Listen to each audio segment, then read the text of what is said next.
Now, the greatest radio shows of all time. Suspense. The Shadow Node. Washington calling David Harding, counter-spy. Classic radio theater. The Great Gildersleeve. Fibber McGee and Molly. Dragnet. Gunsmoke. The Lone Ranger. Now, step back into a time machine with your host, Wyatt Cox. Good evening, friends of the Inner Sanctum. Time to go fishing with Jim and Marion Jordan in an episode of Fibber McGee and Molly. This episode, in which Fibber catches a fish that's been avoiding him for years, was originally broadcast May 7th, 1946. Of course, as always with the McGees, there's a little bit of a problem. The Johnson Wax Program with Fibber McGee and Molly.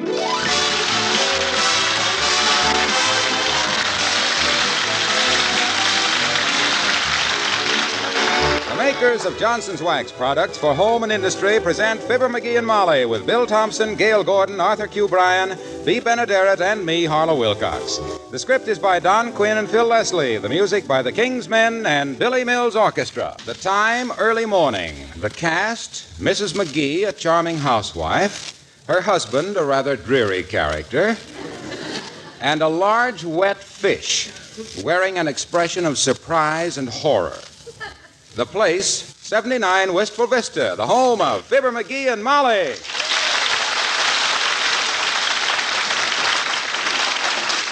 Look at that fish, will you?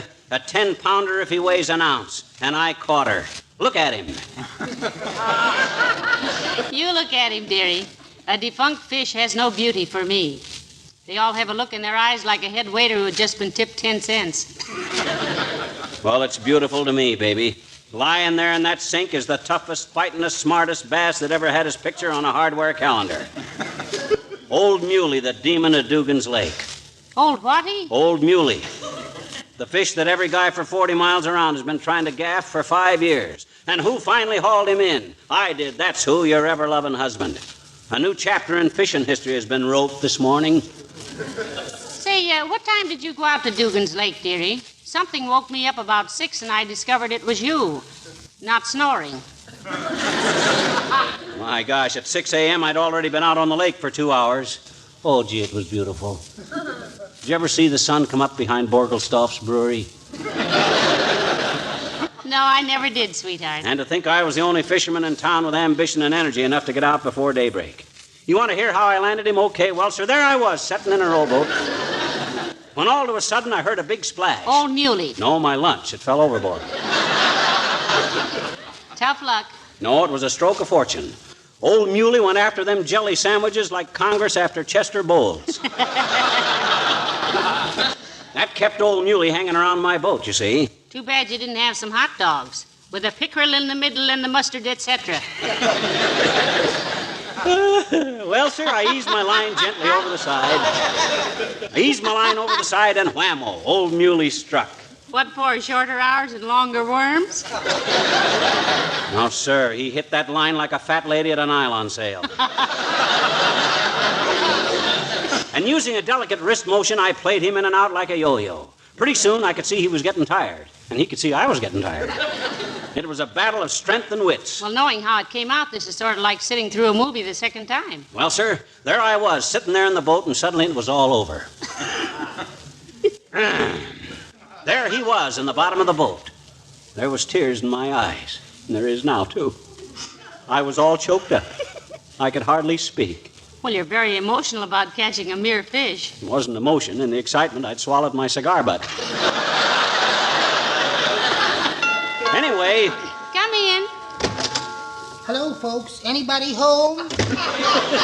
Hello, Mr. Wimple. Come on out and have a cup of coffee.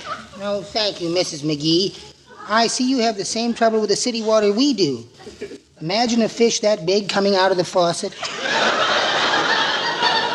That fish, Wallace, my lad, did not come out of the faucet. He come out of Dugan's Lake. That is Old Muley, the biggest, gamest bass that ever thumbed his gills at a fisherman. This is the opening day of the season, you know, Mr. Wimple. My goodness. So that's what Sweetie Face meant. What do you mean? Sweetie Face, that's my big old wife, told me just this morning, Wallace, you poor fish, she said, "You'd better stay in the house for a few days," she said.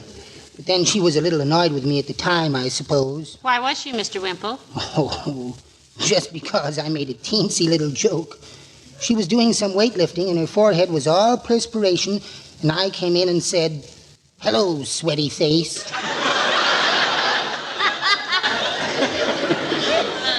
That's the kind of remark that'll get your neck tied in a lover's knot one of these days, Wimp. Oh, you're so right, Mr. McGee, particularly after last night. What happened last night, Mr. Wimple, if you're healed up enough to tell us? Oh, we had another argument, Mrs. McGee. I wanted to go out, and Sweetie Face didn't want me to. But I won. Atta boy, Wimp. You went out, eh? Like a light, Mr. McGee. Did you ever know you could knock a man my size unconscious with a copy of the Reader's Digest? Is that possible? It is if you leave it between two brass bookends.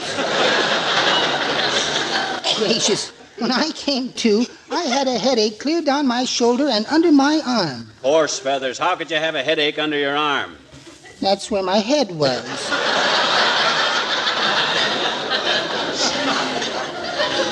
My, that is a big mackerel you caught, Mr. McGee. That is not a whimperel, Mr. Mackerel.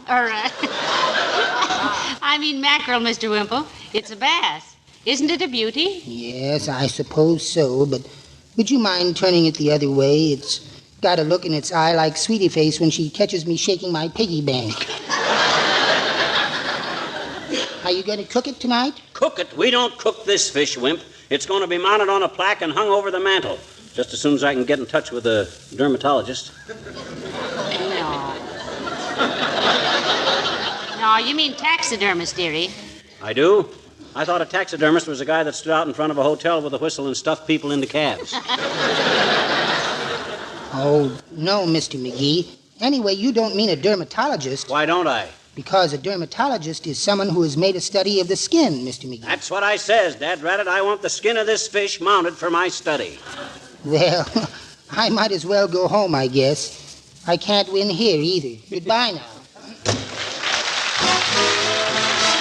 May 7th, 1946, Fibber McGee and Molly on Classic Radio Theater with Wyatt Cox.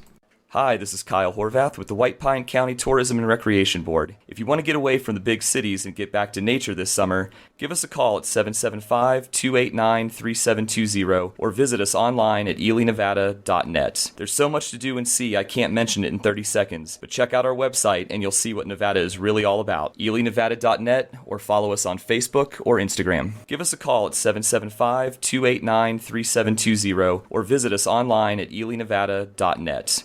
Let's see, if something costs less, but people are happier with it, that sounds like something to look into, and that's MediShare. Maybe you've heard switching to MediShare to pay for healthcare can save the typical family $500 a month, and that's huge, but it's also true that people are way more satisfied after making the switch, too. The customer satisfaction rate for MediShare is double that of the typical health insurance plan.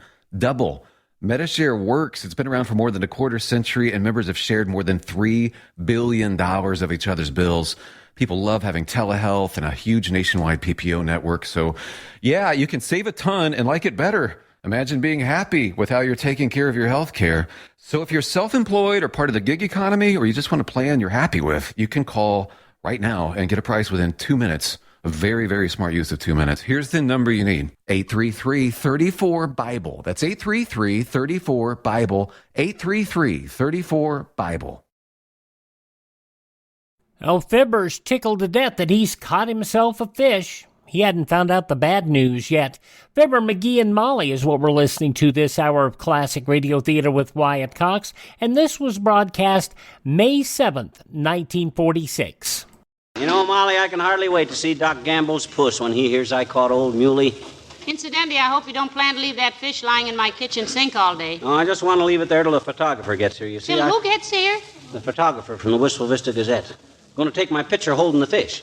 I think if I sit here and hold it on my lap and you stand behind me with your hand on my shoulder and a proud look on your face... No, no, thank you, pet. Not this time. Come in. Oh, it's Mrs. Carstairs. Hello, Millicent. Good day, my dear, and Mr. McGee. Hiya, Carsty. Did you hear about me catching Old Muley? Good heavens, no. Will you be quarantined? Old Muley is not a disease, Millicent. It's a fish.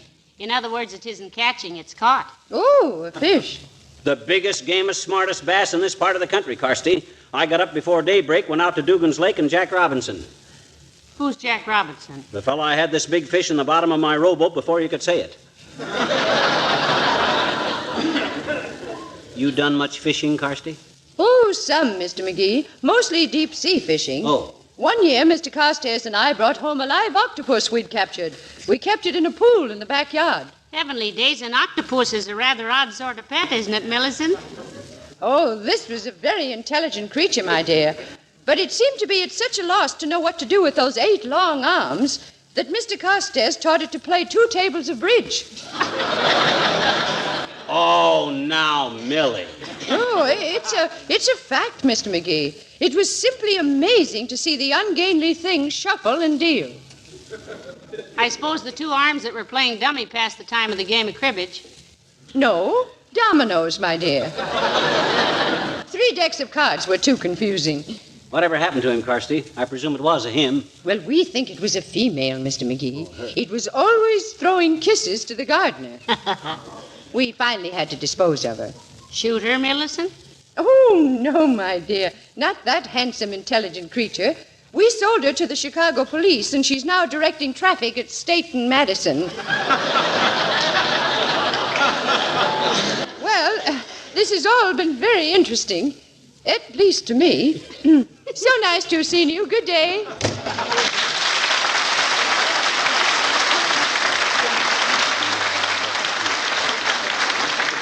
I don't believe a word of it. An octopus playing bridge. I can't even play bridge very good myself. Now, don't you say that, dearie. I don't know anybody who plays bridge more like an octopus than you do. Gee, honest? Cross my heart, when you get to dealing and reaching for the salted nuts, adjusting the lights, straightening the legs of the table, and passing the cigars all at the same time, I'd swear you had 8 arms. Yeah, but I don't... Come in. Well, hello there, Dr. Gamble. Hello, Molly. Hello, Jam Face. Good morning, Lancelot.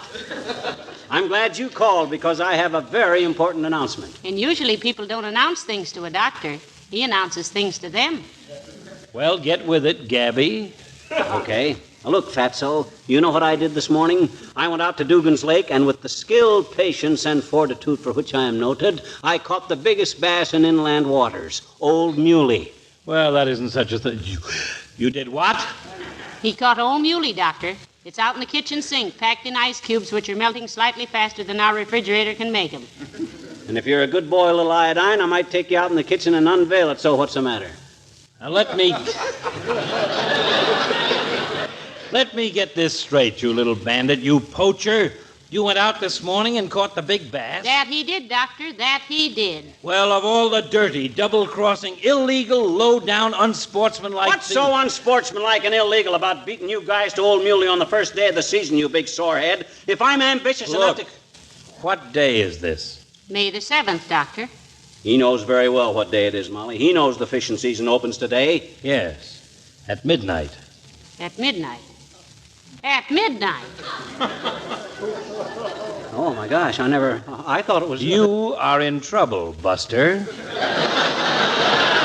Oh.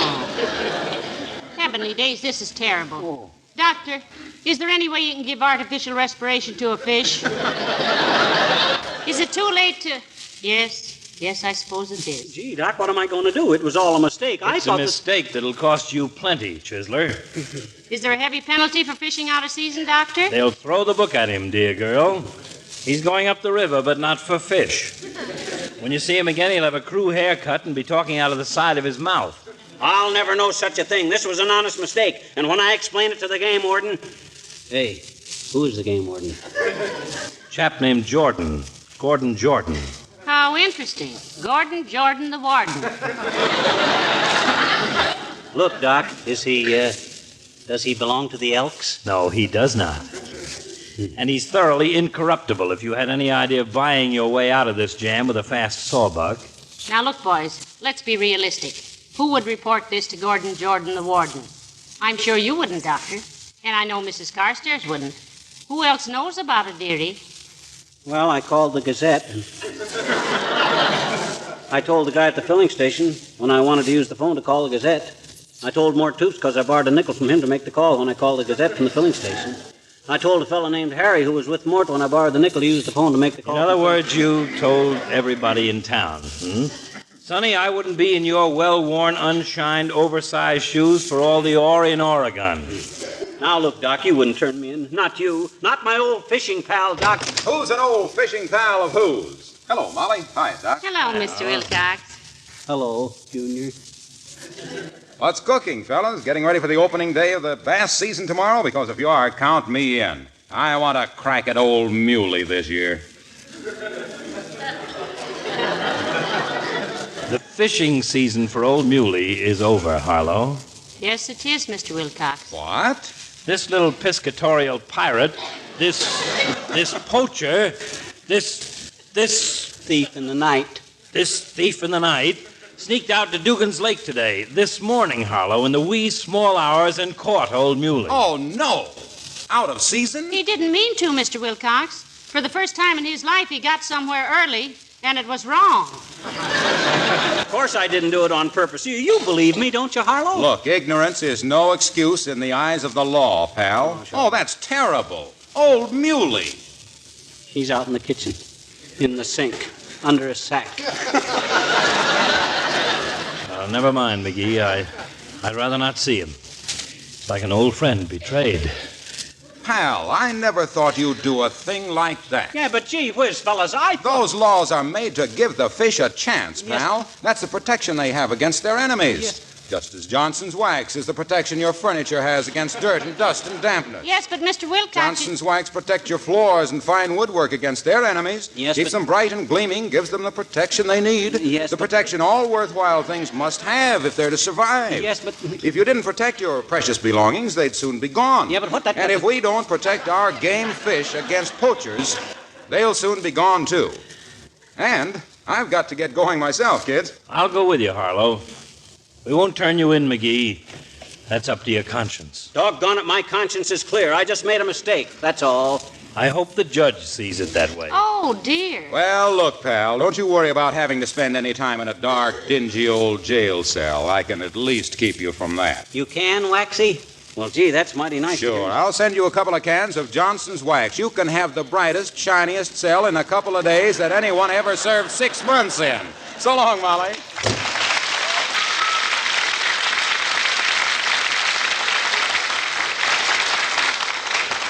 Gee, this is an awful mess, Molly. I always been known as a pretty good sportsman. Always put out my fires in the woods. Never shoot a sitting bird. Never come into camp with my loaded gun. Obey all the rules, and now look at me. Catching fish out of season. Well, you didn't realize it was out of season, dearie. You know what I'd do if I were you? What? Call the game warden and tell him the whole story. Your past record will speak for you. I thought you'd be doing that while I was out shopping. Yeah, but what if this warden Gordon Jordan is a toughie? He can throw me in the sneezer for 5 years.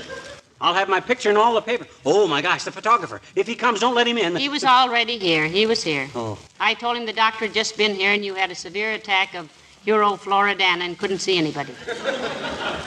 I had what? Eurofloridana. That's Latin for largemouth black bass. I looked it up.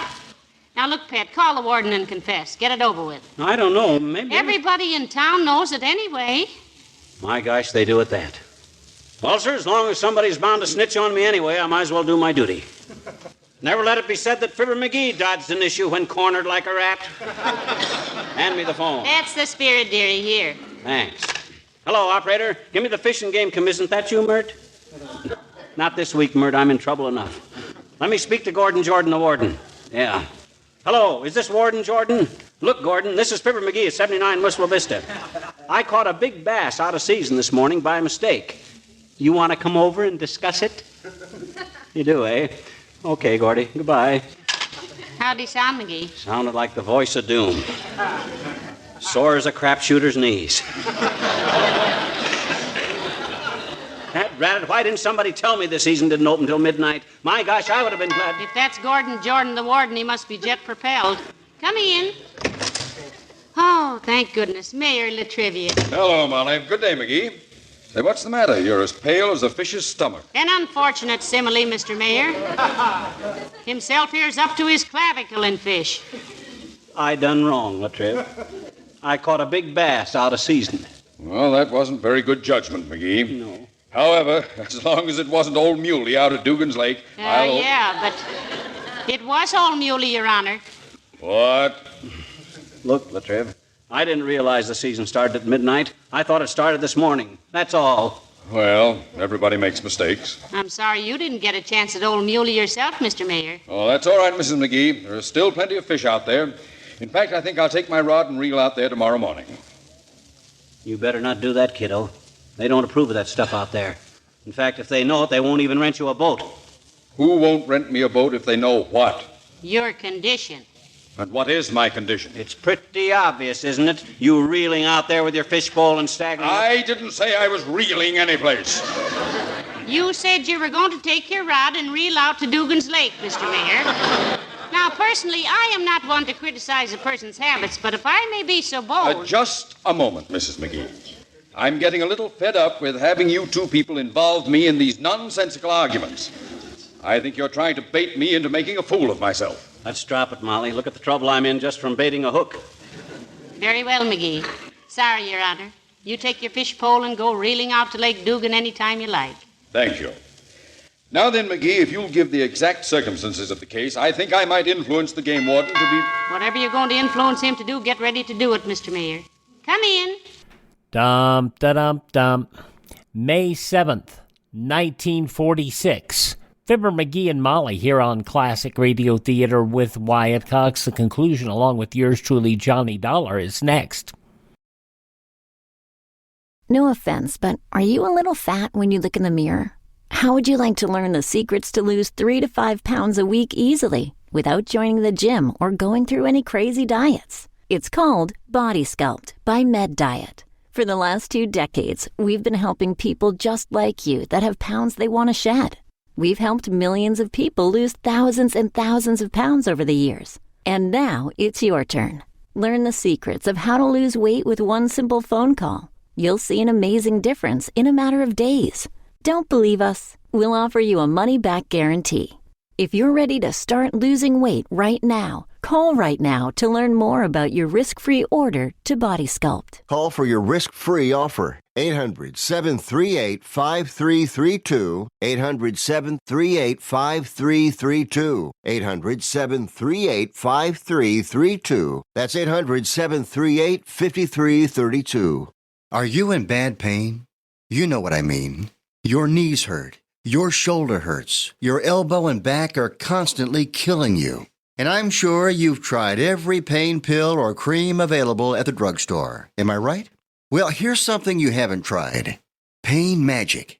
Pain Magic is not available at any drugstore. The only place you can get it is by calling the special toll-free number I'm about to give you. And to make things even better, call right now and find out about our buy one, get one free offer. We're so confident it'll work for you that we offer a free bottle with your purchase. No prescription required. Call now to learn how you can get Pain Magic and get rid of your pain. Remember, your results may vary. 800-492-8164.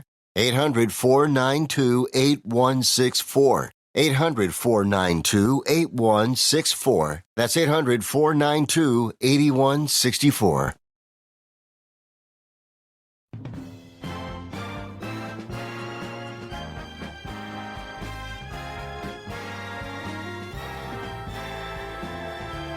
Now on Classic Radio Theater with Wyatt Cox, the conclusion of Fibber McGee and Molly, May 7th, 1946. The game warden is coming by 79 Wistful Vista to check out the fish that McGee caught. Stop shaking, McGee. This is not a hanging offense. McGee's residence? I'm Gordon Jordan, the warden. Oh, how do you do, I'm sure. This is His Honor Mayor Latrivia. How do you do? How do you do? How do you do? And this is the unfortunate lad who in his manly way wants to make reparations. Look, Warden, I was merely... Let me see the fish, please. I'll get it, McGee. Though how a mere slip of a girl like me is supposed to carry a whale like that, I'll never know. If I may intrude a word, Warden, without attempting to unduly influence your judgment, I can assure you that this whole matter was made... Let me handle this, Latriv. Now, look, Bud, Oh, excuse me. Have a cigar? No, thanks. I have one. You got two? Thanks. I'll smoke it after dinner. Well, here it is, gentlemen. The corpus delicti. Let me have it, please, Miss McGee. Saprinus Carpio. Ah, it's a beauty, isn't it? Oh, of its type, yes. What do you mean of its type? That's the finest bass that was ever caught in inland water, Bud. If you're so ignorant that McGee! Huh? Oh, have a cigar, Warden? Or no. Oh, you got one. How do you fix the fines in cases like this, Warden? So much a pound? Ordinarily, yes. And this is about 10 pounds. Yes, but there won't be any fine. Oh, you mean he has to go to jail? Oh, McGee, you It's can't... false arrest, that's what it is, and by George, I'll not... Please, there won't be any arrest. There isn't even a case. Mr. McGee, accept the thanks of the State Fish and Game Commission for removing this fish from Lake Dugan. What? This isn't a bass, it's a carp. Huh? We've been trying to clear them out of Lake Dugan for 20 years. You can catch all these you want anytime. Good day.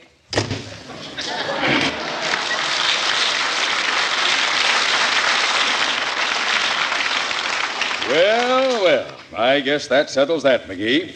Now I'll reel out... now I'm going out to Dugan Lake myself and fish for Old Muley. A good day.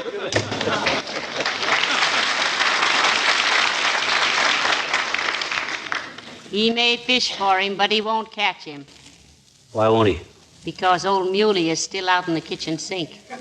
What? Then what's this? You heard what the man said. This is a carp. Huh?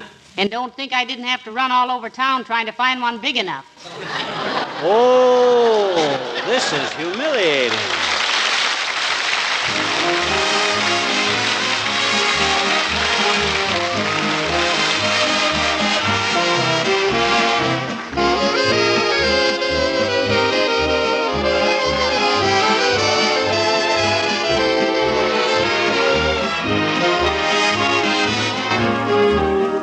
Have you noticed when your friends look in for a little visit in the evening, how often you all end up back in the kitchen?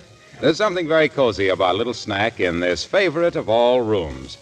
Well, when friends and neighbors do drop in, you can always lead them proudly into your kitchen if you keep your linoleum floors wax polished and sparkling with Johnson's self-polishing Glow Coat. Even dull, rather old linoleum shines like a million when you Glow Coat it. The bright colors are restored and the attractive patterns stand out again. Spilled things or muddy tracks are quickly wiped up with a damp cloth. Of course, it isn't for looks or beauty alone that millions of women Glow Coat their kitchen floors. It's also because Glow Coat protects linoleum against everyday wear, makes it last much longer. Glow Coat needs no rubbing or buffing. It shines as it dries, doesn't streak either. Just apply and let dry, that's all there is to it. Try it, won't you? Johnson's self-polishing Glow Coat.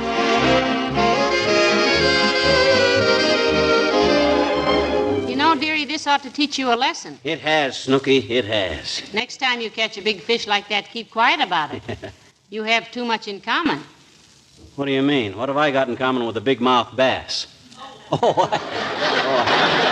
I see. Insulting, but true. Good night. Good night, all.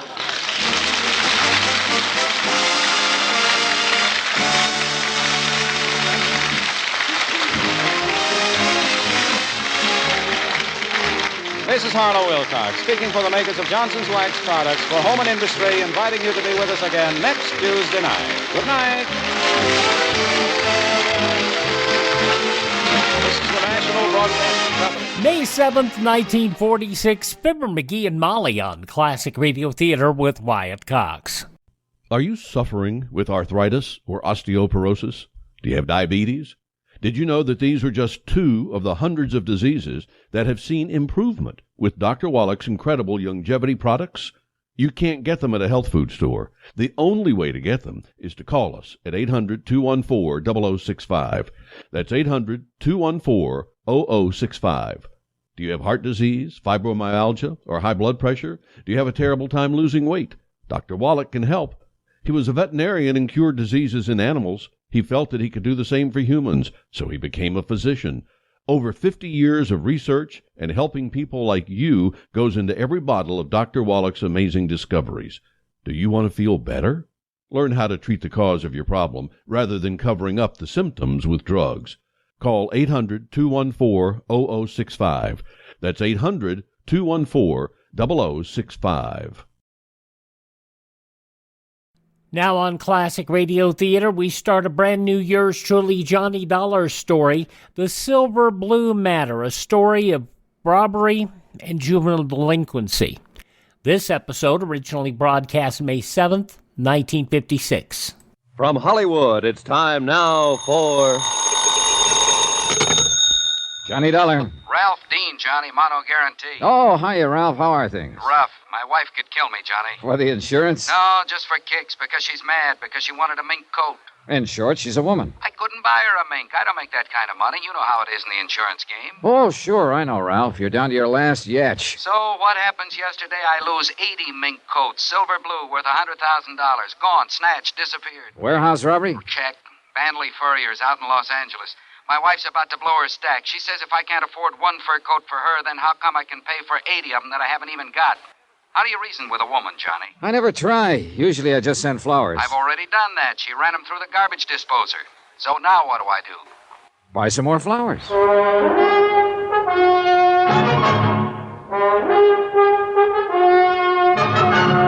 Tonight and every weekday night, Bob Bailey in the transcribed adventures of the man with the action-packed expense account, America's fabulous freelance insurance investigator. Yours truly, Johnny Dollar.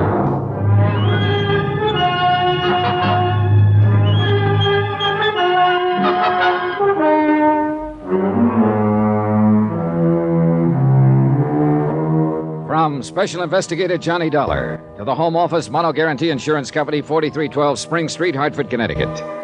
The following is an accounting of expenditures during my investigation of the Silver Blue matter. Item 1, $152.40, telephone and incidentals and transportation to Los Angeles. I called the Mono Guarantee agent out there before I left and got a brief rundown on the case. Among other things, I learned that a man I'd known and worked with before, Detective Lieutenant Raymond Garcia, had been put in charge. And with Garcia on hand, I knew I could count on cooperation by the police. But I still wasn't expecting quite as much as I got. Flight 12 for Las Vegas, Salt Lake, Minneapolis, and Chicago, now loading. I knocked over the fur joint myself, Johnny. Garcia. The only way we get to see you. How have you been? Overworked, underpaid, frustrated, disillusioned, unappreciated. In other words, fine. Got your luggage yet? It's coming right there. Good. We ought to get moving. I've got a squad car outside. What's all the rush? We've got a guy downtown in the hospital I figured you'd want to talk to. Well, he'll wait, won't he? He'd probably like to, if he had any choice. He's dying? Kinda looks that way. He's one of the 2 night watchmen the gang slugged when they broke into the warehouse. And he's our big one, Johnny. He's all we've got. Has he been able to talk? A couple of sentences during the night. He's got to talk. What do you mean? He's the only one who got a look at them. When he did talk, what did he say? Gibberish, mostly. He did say one thing, though. They were kids. Just a gang of kids. Oh, that's going to make it rougher. Yeah, in a lot of ways. What do you mean? You'll find out later, Johnny. Come on, let's go.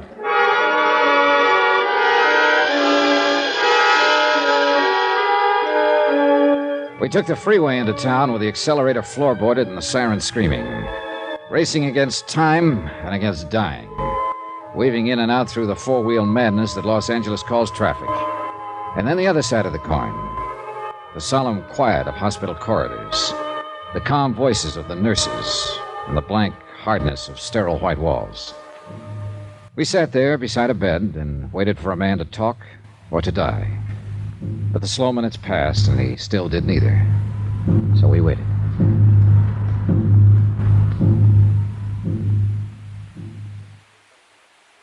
Guess that shot the doctor gave him is not going to have any effect. Apparently not. It's a crazy world, Johnny. No, just the people in it. I mean, yesterday, we'd never even heard of this guy. I still don't know his name. And 24 hours later, here we are. A couple of strangers sitting around watching him die. It's here on his chart at the head of the bed. Albert Christman. Strangers. Not even family or friends. He didn't have any family or friends. He lived alone in a furnished room. Worked alone, too, except for one partner. So, a gang of punks jump him and bust his head open. I'm a bad cop, Johnny. I get sentimental about things like this. How'd they work it, Garcia? It's a warehouse district. The streets are practically deserted at night. A police prowl car checks the street once about every 40 minutes, and they hit at 1:10 a.m., 3 minutes after the police had passed. Sounds professional. No, just a smart bunch of kids. The only fur they seemed to know was mink.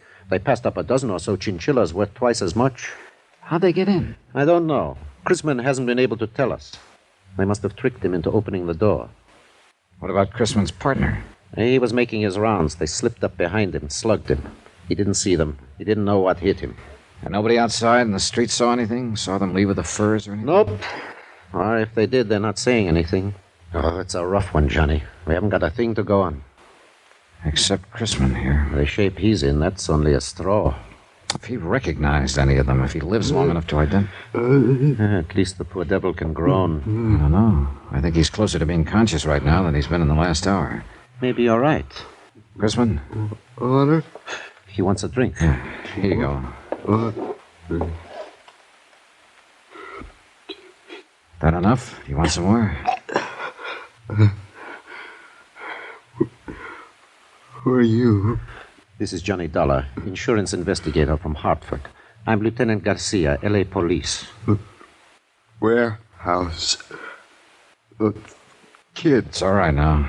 You're in the hospital now. It's going to be all right. My head. Do you feel like answering a few questions, Mr. Chrisman? It won't take long. Those kids, how did they get in? Telegram. Telegram? He showed me the telegram through the window. Yes. When I opened the door, one of them hit me. Did you get a look at the boy who showed you the telegram? Yes. I saw him. Yeah? 18, 19. What did he look like? 5'9", 10. Dark skin, black hair. How was he dressed? Dark jacket. Hard to think. Any scars? Anything unusual about him? No. My head. Are you sure? Sure. Would you recognize him if you saw him again? Yes. Any of the others? No. The only one. There was a mark on his arm. What kind of a mark? My head. What kind of a mark on his arm? Hurts too bad.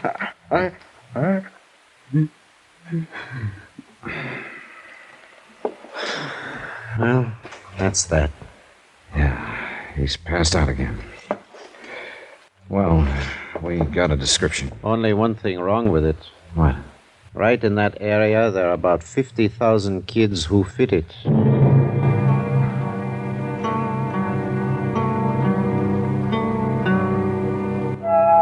I talked with Mr. Banley, owner of the furs. Then Garcia and I went down to the warehouse. It stood on the fringe of the river bottom section, fronting the railroad yards, and backed up by block after block of weather-beaten slum shacks. We looked through the warehouse, at the racks where the furs had hung, watchman's office where the gang had entered, but knew while we did it that we were only going through the motions. The police technicians had already been over the place inch by inch, and they'd found exactly nothing. Finally, we stepped out the door into the street. A drab gray street, cluttered with things cast off and discarded, dusty and hollow. There's the story of this whole district down here, Johnny. Right there in that street. Yeah. It's a backwash, a service yard. It's something you need but don't like to look at, so you shove it out of sight. People you need but don't want around. It's the same with them. You grew up down here, didn't you, Garcia? Yeah, I grew up down here. That's why they gave me this case. I know this section inside out. And that's why I told you this one was going to be tough.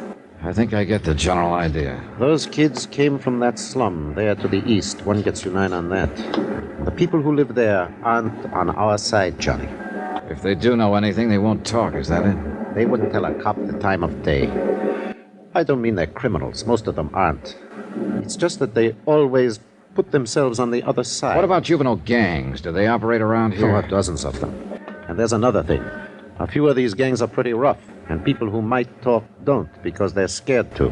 Oh, it's a great setup, Johnny. A fine place to look for $100,000 in furs. You know, I've been thinking about the fact that they knew exactly the time to hit. They must have staked out here somewhere. Sure. And probably right in the place you're thinking. Hey, that lunchroom across the street? Oh, they had to be inside, or the prowl car would have seen them. That's the only place open at night. Did you shake it down?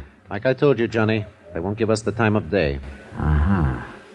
What about me having a go at it? Yeah, maybe they wouldn't smell cop on you quite so strong. The owner's name is Red Wellers. He was on that night. See what you can get out of him if you want. I think I will. By the way, Johnny, I know you insurance guys make deals sometimes, no questions asked, just to get the loot back. Sometimes, yeah. Well, before you make any deal on this one, you better remember one thing. Chrisman may die.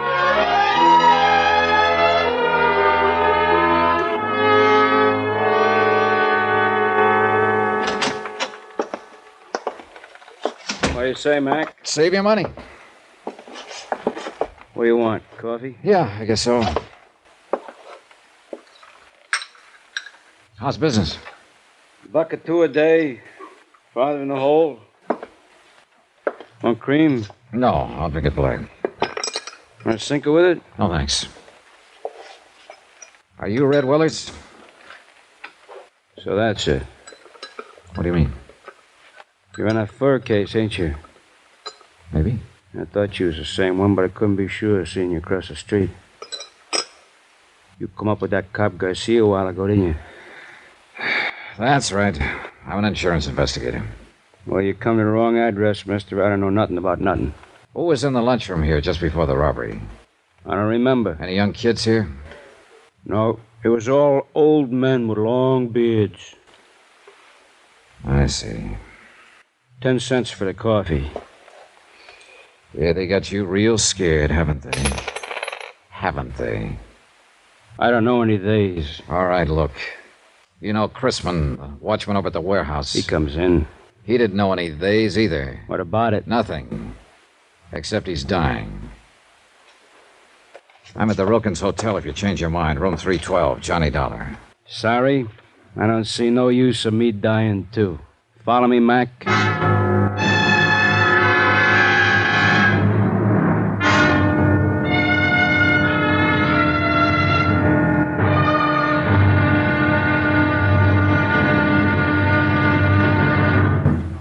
Now, here's our star to tell you about tomorrow's intriguing episode of this week's story. Tomorrow, fear stalks the streets, closing the mouths of a sullen and suspicious people, terrifying a lonely girl, and bringing death in a dusty alley. Join us, won't you? Yours truly, Johnny Dollar.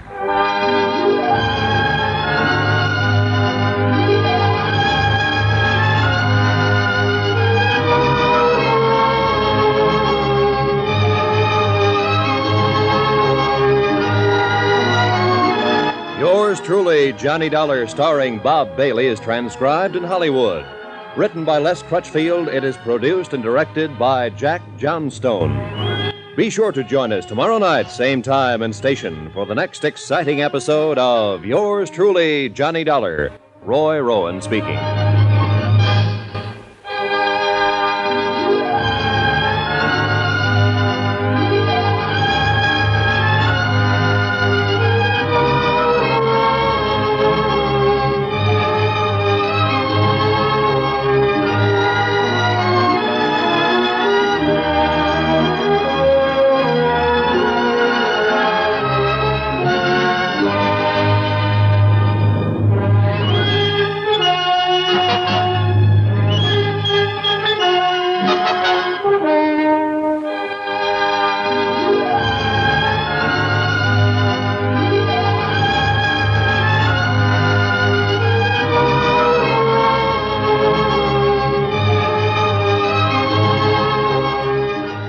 From May 7th, 1956, part one of a Yours Truly Johnny Dollar story, here on Classic Radio Theater with Wyatt Cox.